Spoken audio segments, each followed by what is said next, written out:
నీకు కావలసినవన్నీ ఏం అక్కర్లు ఉన్నాయో, ఏం అవసరాలు ఉన్నాయో, ఏ సమస్యలు ఉన్నావో, దేని చేత నల్లగొట్టబడుతున్నావో నా తండ్రి తెలుసుకోనంత వెర్రోడేం కాదు, కళ్ళు లేనోడేం కాదు. ఆయన చూస్తున్నాడు, వింటున్నాడు, రాస్తున్నాడు. నీకు ఎప్పుడెప్పుడు ఏదేది దక్కాలో, ఎలా అందుకోవాలో, ఏది నీకు ఎప్పుడు ఎలా ప్రాప్తించాలో మొత్తం రెడీ చేసి పెట్టాడు. ఆ ఘట్టాలు వచ్చినప్పుడు, ఆ సందర్భాలు వచ్చినప్పుడు, ఆ సన్నివేశాలు వచ్చినప్పుడు నువ్వు ఆశించినవి, అడిగినవి, అడగనవి కూడా నీకు అందేటట్టు నా దేవుడు డిజైన్ చేసి పెట్టాడు. డిజైన్ చేసి పెట్టాడు నా దేవుడు. ఆ సమయం వచ్చినప్పుడు అదే పరిగెత్తుకుంటా వచ్చింది నీ దగ్గరికి. నువ్వేం టెన్షన్ పడొద్దు, ఒత్తిడి గురి కావద్దు. నీ పిల్లల లైఫ్లు సెటిల్ అవుతాయి, వాళ్ళ భవిష్యత్తులు శుభప్రదం అవుతాయి, వాళ్ళ ఈళ్లు మించిపోతూనే లేదు, వాళ్ళకి కార్యం చేస్తాడు దేవుడు. దాని గురించి అసలు ఆలోచన తీసేయ్. ఈ భూమి మీద నీకున్న ఆయుర్దాయం కొంచెం, లైఫ్ చిన్నది.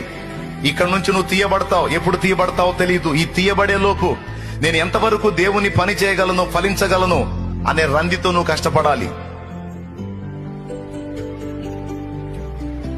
ఆయన నీతిని, రాజ్యమును మొదట నువ్వు వెతకాలి.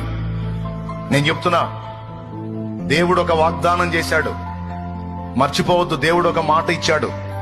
నా నిమిత్తము తల్లినైనను, తండ్రినైనను, అన్నదమ్ములనైనను, ఇండ్లనైనను, భూములనైనను, భార్యలను, పిల్లలనైనను తన ప్రాణముతో సహా ద్వేషించని వాడు నాకు పాత్రుడు.